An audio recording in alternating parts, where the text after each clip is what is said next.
This is Dallas Bush, and the poem that I am going to be analyzing is called Fade. It's written by Kevin Simmons, and this is how it goes. I come nervous into the shop of soaking instruments and talc, where I nod and drop into a mannish grunt. Men and boys doubled in a wall of mirrors, blunt my manner until I'm nearly mute. He calls me to the chair above, the coiled black jet sam gown, dusted and whipped into the cleansing air. His hands across my forehead, and down the temple I close my eyes. Against his warmth, he turns me, surveys what I can't see, asks for little because he knows to fear my kind. When I rise, shaped and lined, there's no applause, no dap, only the residue of what we're willing to bear. And I am going to actually go ahead and break this poem down, just stanza to stanza first.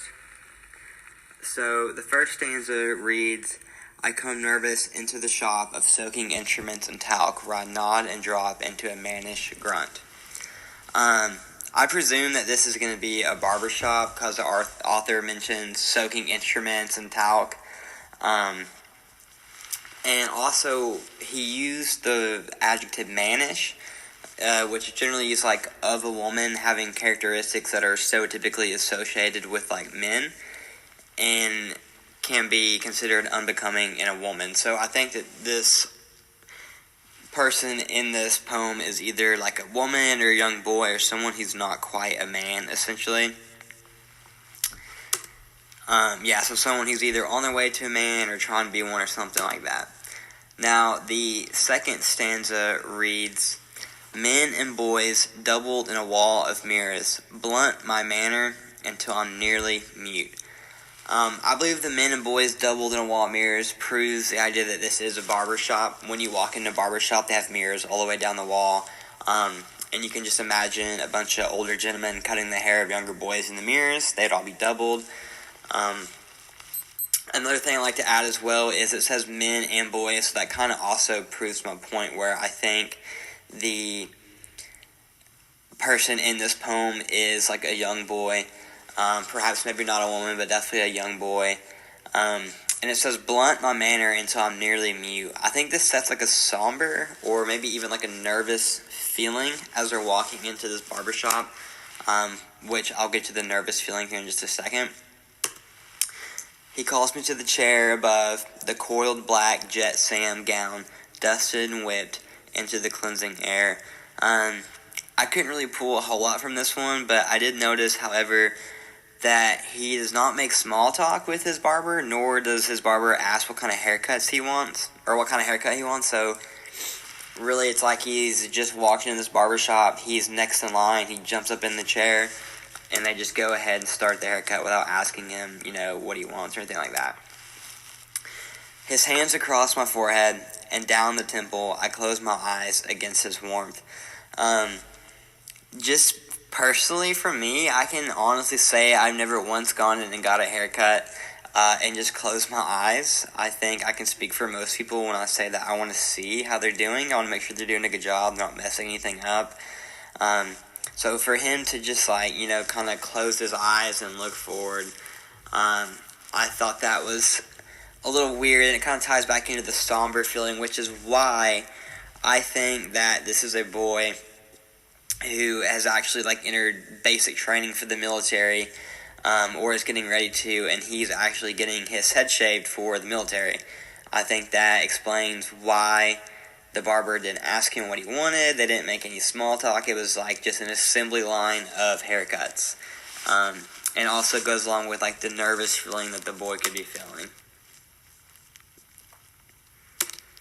Now, in the next stanza, it says, he turns me, surveys what I can't see, asks little because he knows to fear my kind.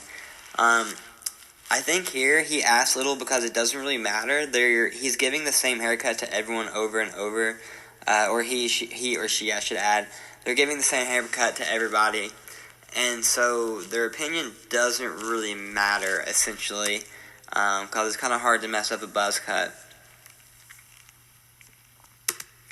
Now the next stanza reads, when I raise, shaped in line, there's no applause, no dab, only the residue of what we're willing to bear. No applause, no dab, because it's a routine buzz cut that the barber has done a million times, and as soon as the boy leaves, another one will come in to take his place. Residue of what we are willing to bear. I think this alludes to the many sacrifices our servicemen and women are making on a day-to-day basis when they choose this decision. I think having like your identity stripped away from you to a certain extent and having the same haircut as everyone else around you kind of strips of your identity, and I think that's just one of those things that they're willing to bear, and one of those things that they're bearing with them as they go throughout this time in their life.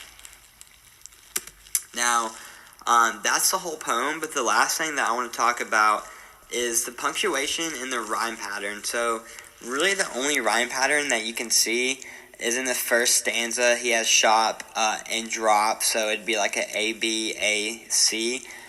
But you really don't see any other rhyming throughout the thing, throughout the poem. And also to go along with this is there's really not a lot of punctuation, if any at all.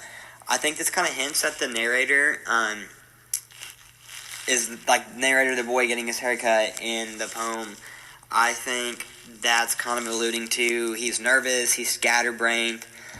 He could be straight out of high school, going enlisted into the military. I think it's kind of making you feel like he might be a little on the uneducated side, or if he's not, he's just extremely nervous and he's scatterbrained and everything's just kind of running together for him. So yeah, that's the analysis from this poem, and that's what I was able to take out of it.